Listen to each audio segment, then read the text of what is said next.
At this point, I'm just waiting for video go. We have video go. Welcome everybody to the second session. You are in Ballroom B. Paul Vencill. I pronounce it wrong and I've known the guy forever.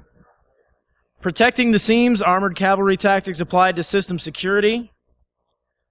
Paul Vencill provides full-stack software engineering, architecture, and policy support to the U.S. government agencies at MITRE, a non-for-profit company that runs federally funded research and development centers. He also serves as the chief builder of things at Cyberstride LLC and is the CEO of the Atlantic Division in the U.S. Army Reserves. Working in both the public and private sectors, he has a strong interest in the security environment of the development process. This includes addressing issues such as establishing encrypted channels between developers and clients, who may already be under online surveillance, and educating clients in good security practices during the development and deployment stages. In other words, making sure the client doesn't compromise the application or architecture before it's even coded. An armor tank officer and graduate of West Point's class of 1995, Paul is married and the proud father of 2 budding geeks. Happens to be one of my oldest, dearest friends, gamer that I get to hang with online on a regular basis, and I'm so glad he finally gets to visit my town. Welcome, Paul Vencill.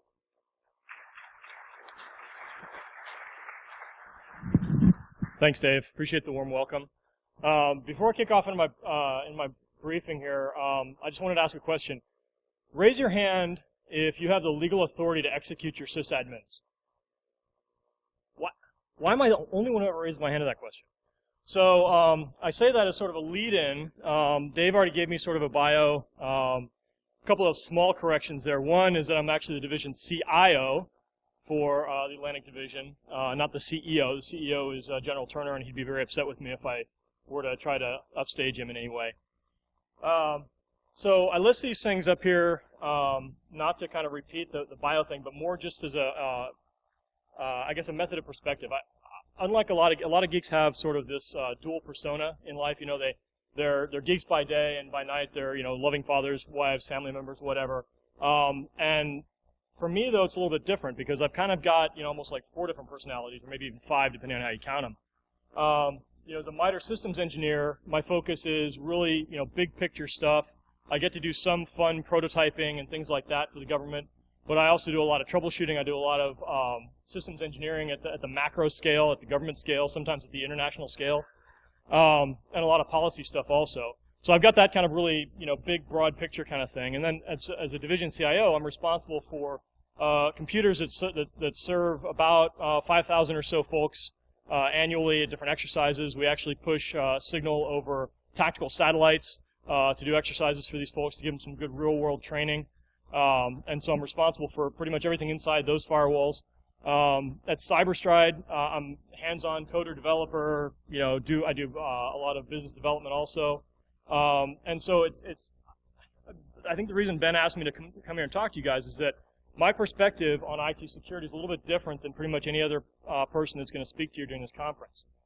Most of the folks that speak to you during the conference are really hardcore penetration testers, are really hardcore IT security folks, and they're really all about figuring out how to get into the network from the outside, ideally in a kind of a black box scenario. I'm almost the inverse of that. I'm the guy inside the firewall saying, no, please don't touch my stuff.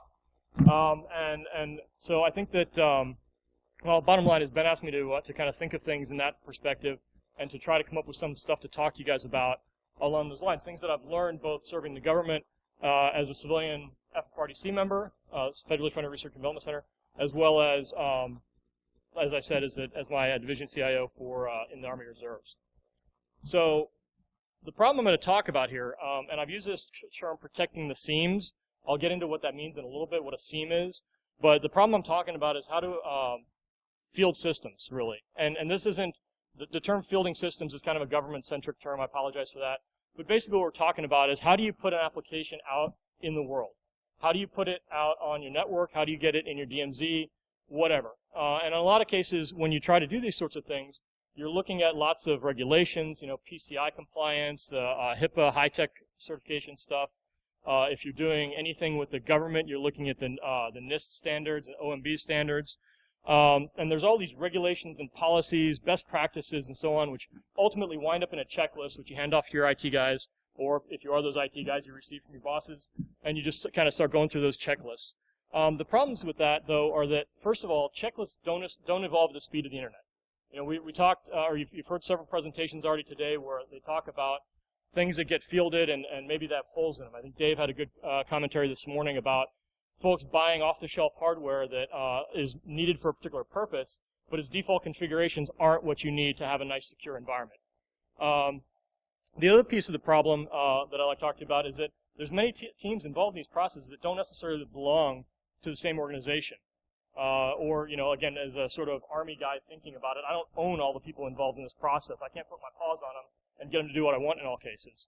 So there's obviously risk associated with that. To kind of bring it in sort of a different perspective and to talk about it in a more tangible manner, most of you, I hope, have heard about the Target.com attacks. A great number of you in the room are probably way more technically adept than I am at describing the very deep specifics about what happened during this attack.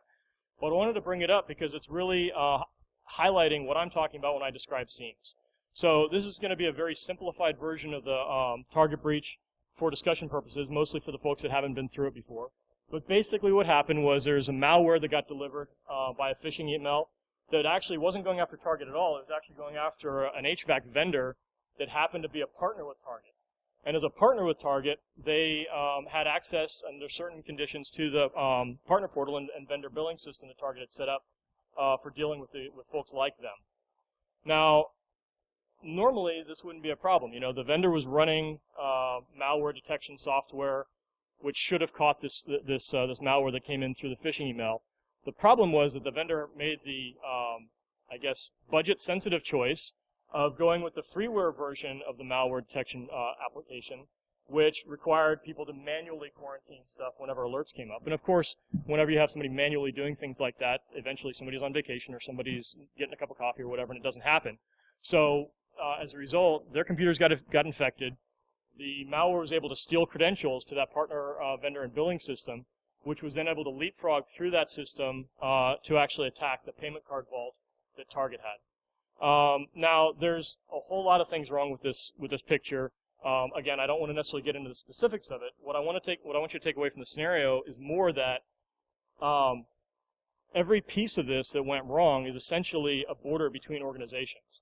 They have the payment card. The folks running the payment card vault weren't the same team as was running the partner portal and vendor billing system. The folks running that system obviously weren't the same as that external vendor. And so every time you see one of those blue arrows, what you're really talking about is somebody crossing a boundary between organizations. In most cases, that's also a boundary in terms of networks, but not always. And so that's why what the purpose of this talk is today is really to talk about organizing efforts across organizations, trying to bring together a unified picture of your IT security. And the way I want to do that is by talking about cavalry. Not those guys. Oops, too fast. These guys. So as a young man in my misspent youth, I was an armored cavalry officer.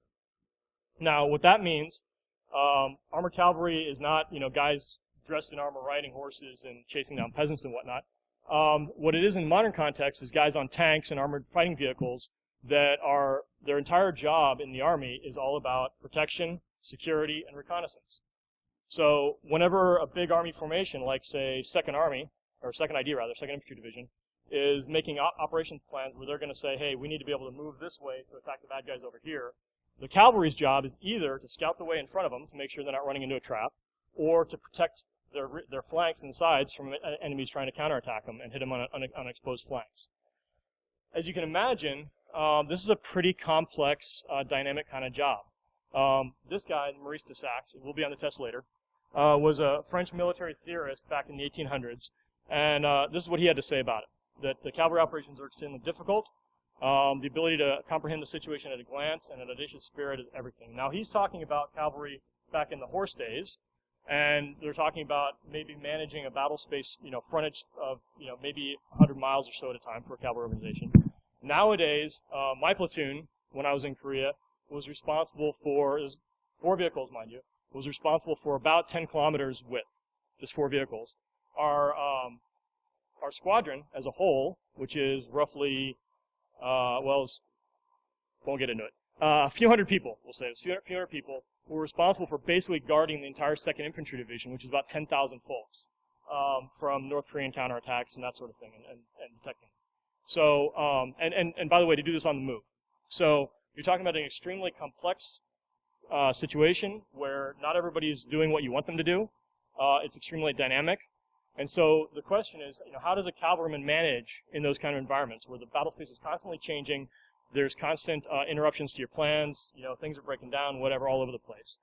And the reason I'm bringing the cavalry into this example is because the art of command and the science and control is something that the military, not just U.S. military, but military all the way back to Alexander the Great, has been studying forever. And it's something that we've gotten really, really good at in most cases, movies notwithstanding. So what I've seen, though, as I've transitioned from being kind of the warfighter into being more of the IT person, is that those same concepts don't really happen very often in the IT world. The command and control is woefully lacking, I guess, in what I would consider kind of the computer defense industry. And I think that there's an opportunity to join forces and to make each of us a lot stronger than we might otherwise be. So back to the original question I had, how does a cavalryman manage with all this massive complexity? And the answer is that you take planning and you plan for Napoleon's Corporal. Is anybody familiar with the anecdote of Napoleon's Corporal? Anybody? No? Okay. So no military folks in the room, I guess. So Napoleon's Corporal is a kind of long-standing military tradition. I honestly don't know the truth behind it, but the story goes something like this. Napoleon Bonaparte, one of the greatest generals in modern history, would, whenever he was getting ready to plan a battle, on the eve of the battle, he'd get all of his marshals, his generals, into the tent together, and they'd go over all their plans of how they're going to go out and defeat the enemy. While they're doing this, he's got a corporal, which is a relatively low-ranking person. It's actually the first-line supervisor in a military formation as a corporal. So they'd get one of these guys into the room with him. He'd sit there, be polishing Napoleon's boots during the entire meeting. Just sit there polishing, scrubbing, keeping them clean, nice and shiny. At the end of the meeting, Napoleon would turn to this corporal and say, "Do you understand everything we just talked about, and can you brief back to us what the plan is for tomorrow?"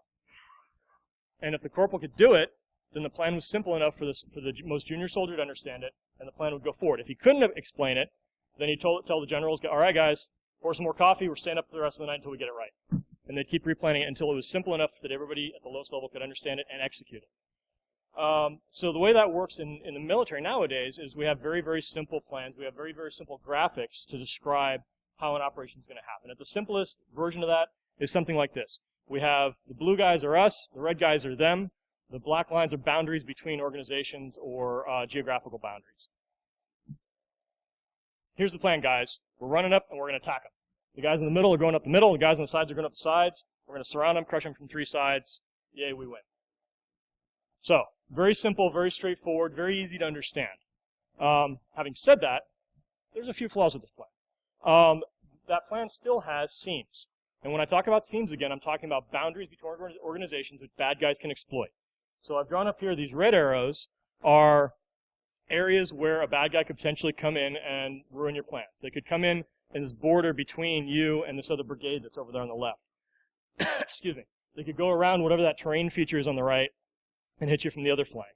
Or potentially, they could even exploit somebody in your rear. Maybe they drop in some special forces, ninja types, into your back lines, take over your supply dumps, whatever, and come up and hit you from the rear when you're not expecting it at all.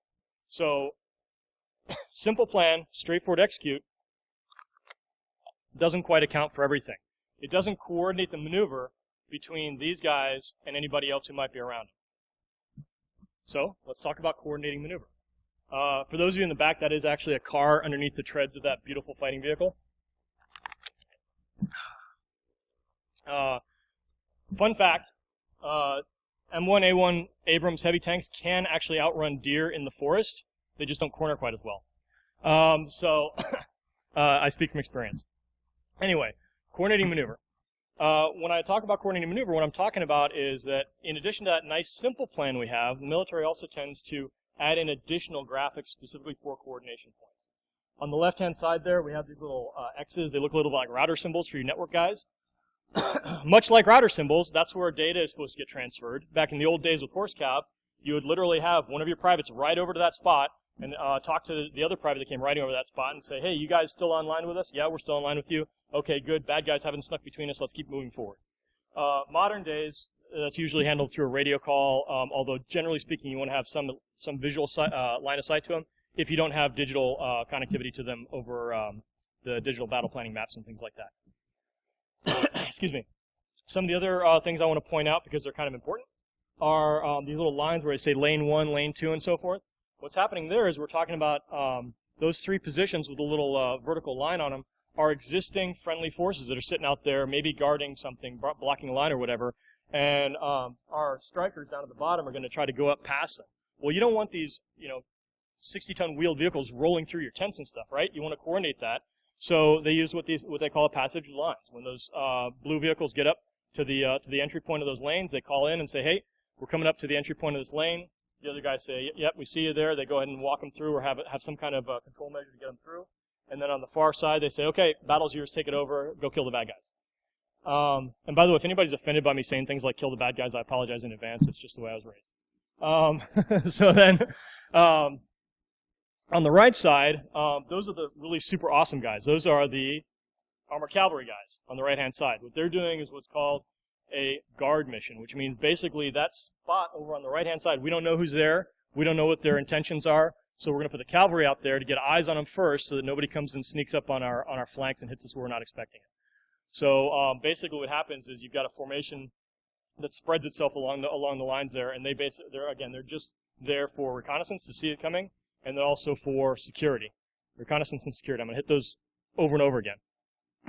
So coordinating maneuver, that's one thing we typically have to do in order to make sure we execute successfully as cavalry. The other thing we have to do is what are known as battle drills.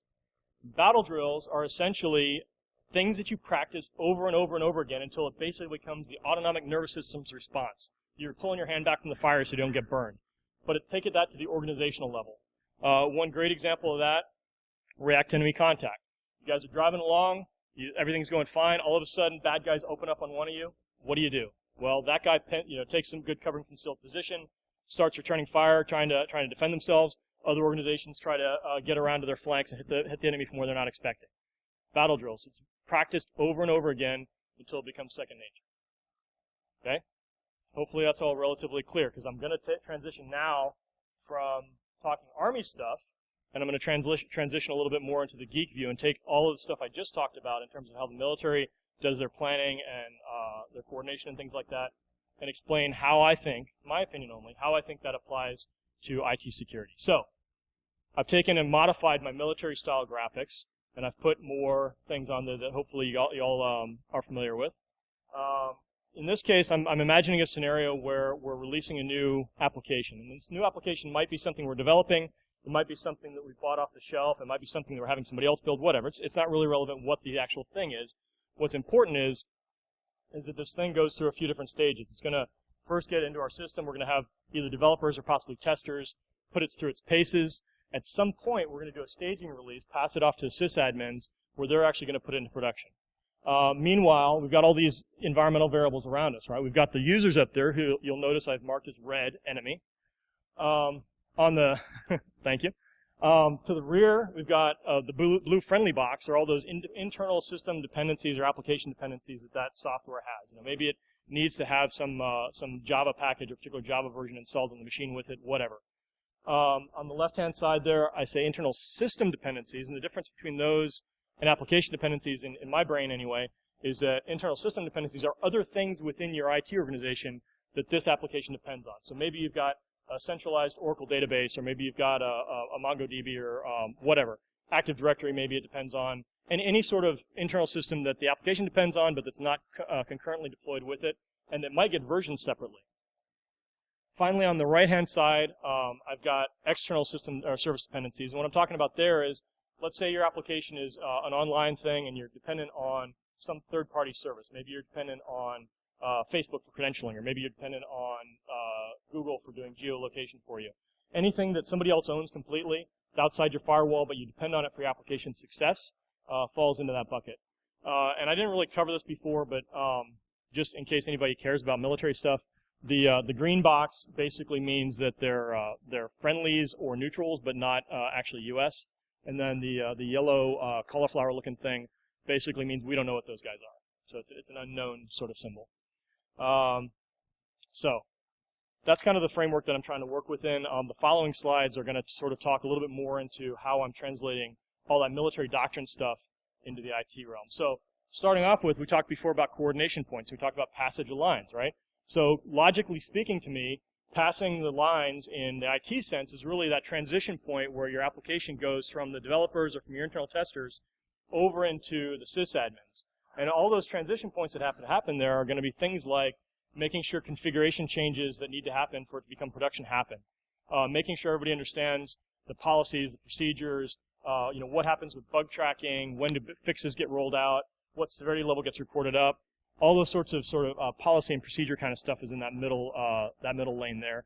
And then, of course, logins and writes happen over there on the right-hand side. So we want to make sure that any kind of credentialing or access to other systems, any kind of thing like that needs to be communicated as well, so that we have a successful transition from development into production.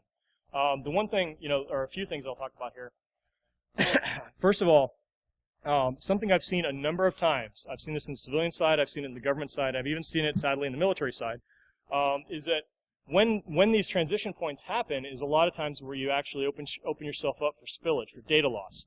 And what I mean by that specifically is I've seen it happen where emails get sent where somebody says, hey, here's the login information you need, bloop, go send it out. The most egregious example of that I saw, this was a company I was working for in the side business I mentioned earlier, CyberStrike. And this is a pretty big company. I'm just for the record, I'm not naming names in this presentation at all, but it was a big company. Everybody would recognize that they've served literally billions of their product over the course of the lifetime of the company.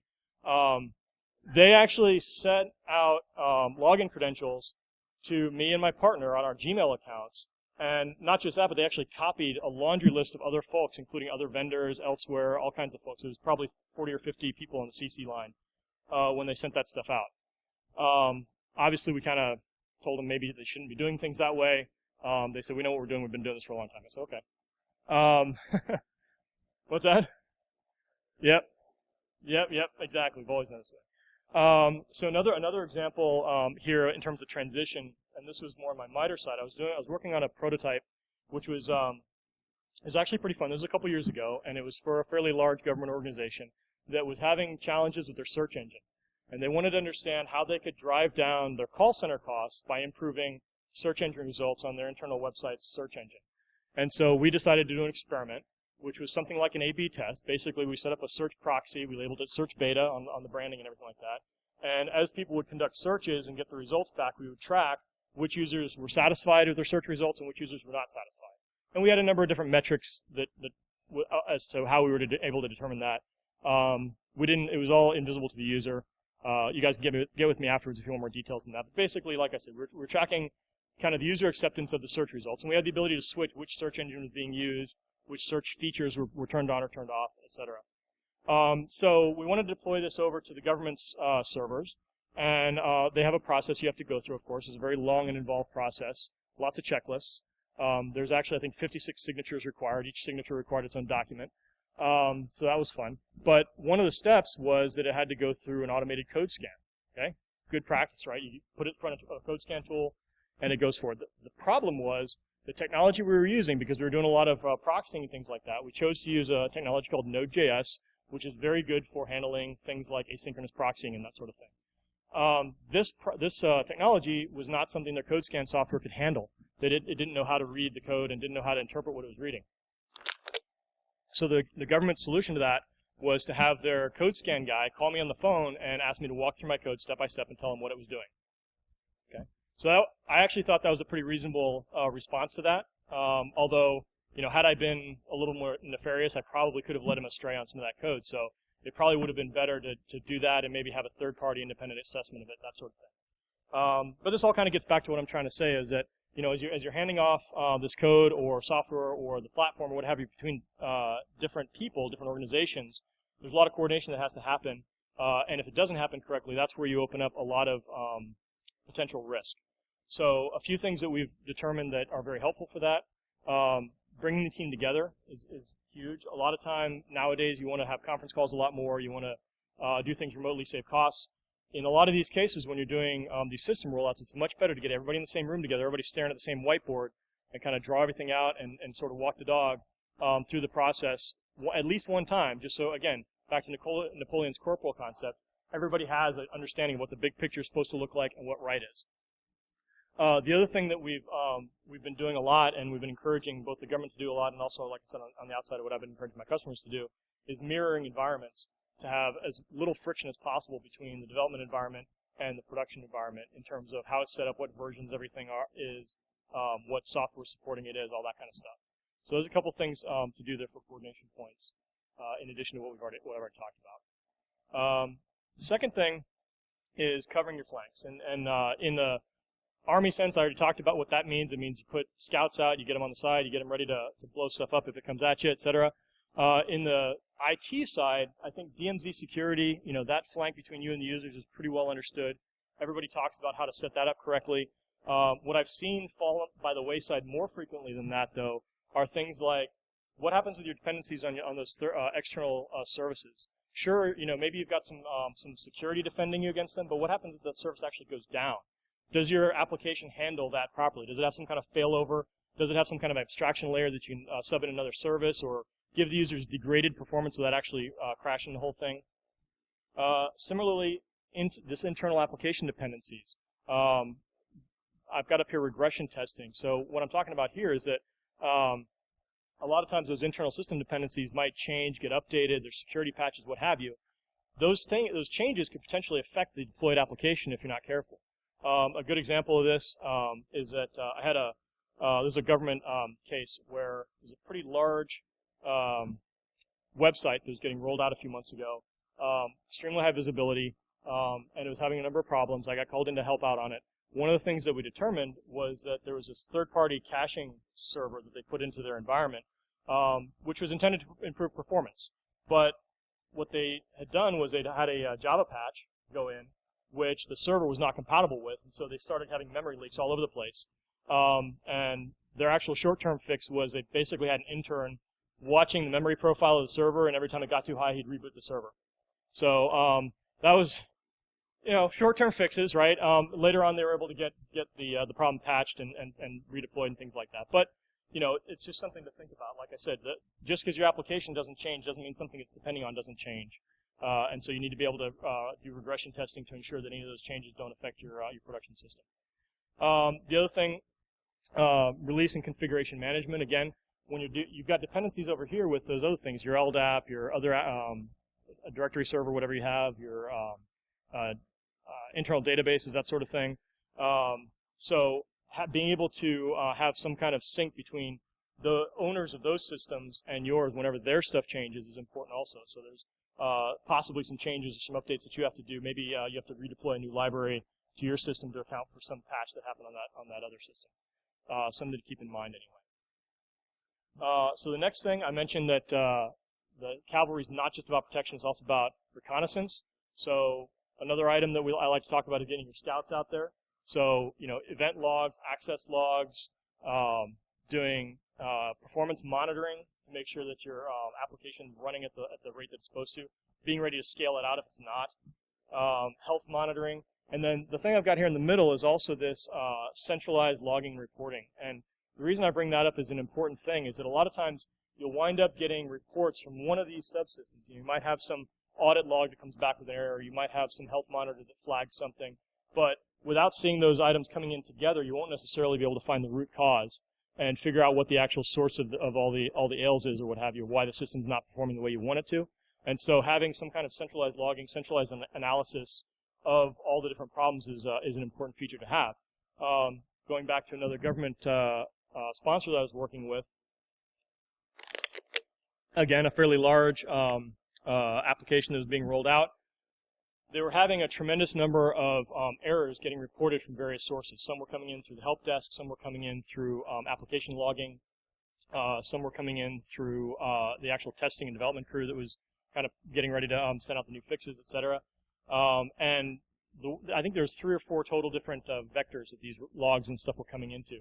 And they were being centrally captured by a single person with a spreadsheet who was basically just getting CSV dumps of each of those systems, merging them, and then emailing them out to the team. Somewhat less than ideal. And so one of the things that we helped working with Mon or talked to him about was how to actually do that in a more automated fashion. And again, it kind of goes back to what I'm talking about here, the ability to sort of see those things together, cross-correlate them, and turn them into actionable intelligence is pretty critical, and more so the larger your system gets. So next item, battle drills. I talked about that in the military context. I almost never see this when I look in the government or in the corporate world. You'll often see people do this intrusion response thing, especially if they've just had somebody like Parameter Security come by and test their stuff. They'll get really good at intrusion response, but they don't often test their other systems or practice them. They don't do the alternative service, graceful degradation type stuff if their external service dependencies blow up. They don't necessarily practice the bug fix and patch release processes for whenever their internal system dependencies change.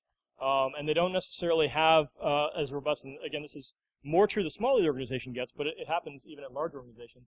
They don't always trust the recovery and failover processes and don't always test them. So then maybe they stand up something that's intended to be failover, but if they don't actually pull the plug on the first thing, you never know if the second one's going to work or not. You never know if it's actually going to fail over or not. And probably the most ideal example I have of that is actually Amazon's Chaos Monkey. Has anybody heard of Amazon's Chaos Monkey before? A couple of you? Okay. So I think this is an absolutely brilliant idea. Basically what Amazon does, they've got these ginormous data centers all throughout the world. And what they do is they have these rogue processes running intentionally in their data centers, which will randomly select servers to blow up. They'll say, okay, shut this server down, shut this process down, cut off this network connection, change this firewall rule, whatever. Randomly. And yeah, it's scary, right? If you're an IT systems guy, it's kind of a scary idea. But what it does is it makes sure that their services are robust enough to handle intermittent failures of various kinds. It makes sure that their team's well trained enough to be able to handle those failovers and those switchovers, and the backup plan is sound. And in fact, one of my favorite quotes from Amazon ever was around the same time when they were first kicking off this Amazon Web Services concept, where they're actually offering up excess capacity to folks like us. Their CEO was kind of on the spot in front of some press, and they said, "Listen, you guys are just an online marketplace. What makes you think that you can go out there and compare with IBM and all these kind of things?" And he says, "Well, we've got some really big data centers." And they said, "Well, yeah, but I mean, what happens if somebody tries a distributed denial of service attack on you?" And he says, "Oh, you mean the Christmas season?" So I thought that was a pretty brilliant response. So anyway, the point of this is, don't just build policies, don't just build your failover plan, but actually practice them, and practice them regularly, and ideally don't let your IT team know ahead of time that it's just a practice.